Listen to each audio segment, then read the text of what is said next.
Bonjour à tous, j'espère que vous allez bien. Aujourd'hui, petite vidéo retour aux sources. Je vais vous parler des 7 gaspillages du Lean. Alors, on va directement passer à la phase M du DMAIC, la phase mesurée. Si vous ne savez pas de quoi je parle, je vous laisse le lien de ma dernière vidéo dans laquelle je parle du DMAIC juste ici. Alors, si vous avez lu des bouquins sur l'amélioration continue ou le Lean, vous avez certainement entendu parler des 7 gaspillages du Lean. On parle de Muda en japonais, qui signifie donc gaspillage ou non-valeur ajoutée. Alors quand on parle de non-valeur ajoutée, ça vient en opposition à la valeur ajoutée. La valeur ajoutée, c'est tout ce que votre client est prêt à payer, toutes les actions que vous allez réaliser dans votre production qui vont permettre de réaliser le produit. Et les non-valeurs ajoutées, c'est tout ce qui va être généré autour du processus qui n'apporte pas directement de valeur au produit ou au service que vous réalisez.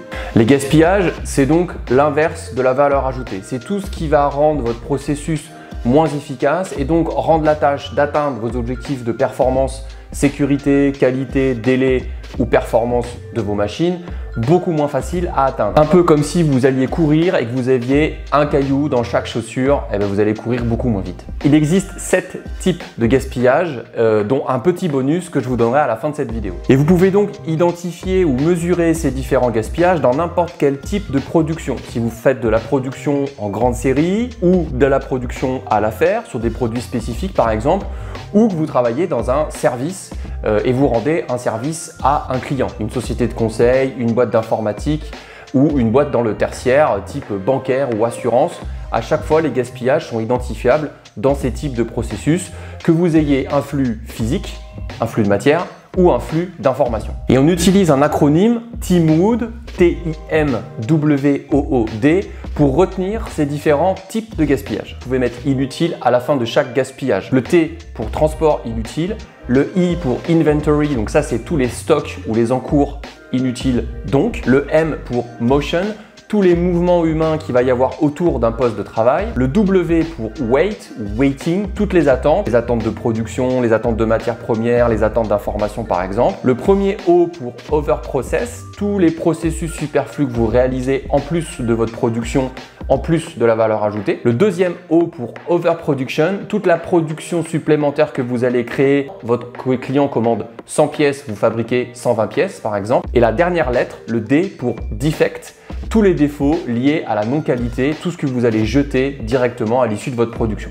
Toute la complexité, c'est pas de retenir le TIMWOOD par cœur, ça sert pas à grand chose. Toute la complexité, c'est d'être capable de repérer ces gaspillages dans vos différents flux de production ou de service. Je vous montre quelques exemples directement dans la simulation. Là, je me suis mis dans le bac à sable Yellow Belt.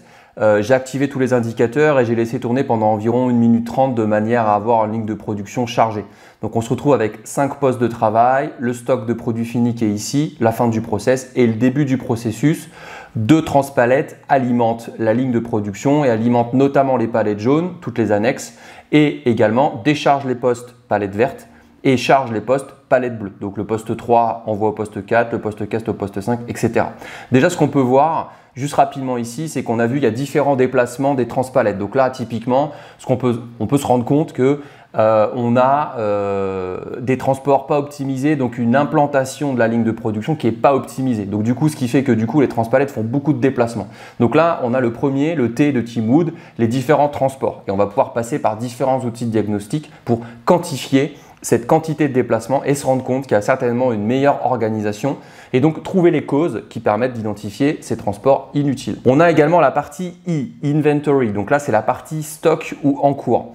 L'objectif dans ce défi, c'est de fabriquer 12 drones par minute. Si on fait un petit tour rapide en fait de l'encours qui existe sur chacun des postes de travail, on voit qu'on a déjà 12 drones de près sur le poste 3, on a plus de 19 drones sur le poste 1, etc., etc. Donc on a du stock supplémentaire. Donc ça me permet de vous présenter ce I de inventory. On a du stock. Ce stock, ça représente une quantité d'argent, parce qu'on a un petit équilibrage dans la 7 Shape Schools qui fait que les matières premières et le drone fini coûtent de l'argent. Donc on peut valoriser ces stocks en mètres carrés pris au sol, plus en euros d'argent qui est immobilisé dans l'entreprise.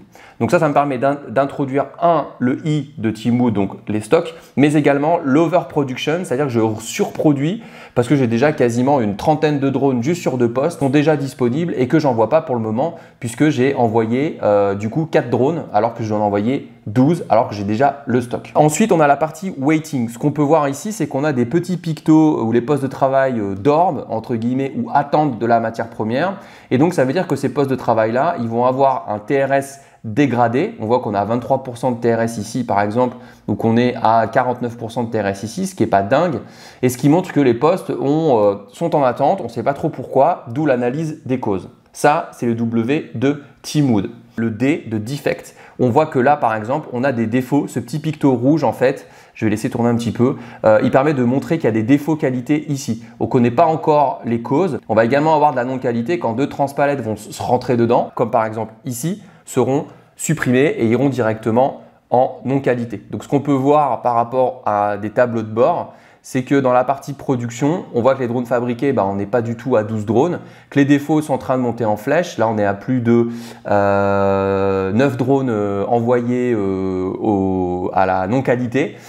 Et tout ça en faisant tourner la simulation qu'en 2 minutes 38. Des problèmes de transport, des problèmes de stock ou d'encours, des problèmes d'attente au poste de travail, de la surproduction par rapport aux objectifs finaux et des défauts. Donc vous voyez que sur les 7, on en a déjà vu 5 juste sur cette simple simulation-là. J'ai accéléré un petit peu un mini-jeu. On a différents types de simulations dans la 7 Shape School, dont les mini-jeux qui vous permettent de focaliser sur un des outils du Lean. On a des choses sur la résolution de problèmes, le 5S et là, l'analyse rouge-vert. Votre objectif, analyser un cycle de production réalisé par Sophie, l'opératrice, qui va réaliser différentes tâches et à vous d'identifier si ces tâches sont plutôt à valeur ajoutée ou à non-valeur ajoutée. L'objectif, c'est de continuer. Là, typiquement, on va être sur une tâche de mesurage de ce châssis-là. On va être sur une phase de surprocess parce que théoriquement, tout ce qu'elle doit recevoir, point de vue Lean, ce qu'elle va recevoir du poste d'avant doit théoriquement être contrôlée. Donc, elle ne devrait pas faire ce contrôle. L'idée, c'est de se poser la question du pourquoi elle a besoin de remesurer ce qui arrive au poste, à son poste de travail et qui est alimenté par le poste d'avant.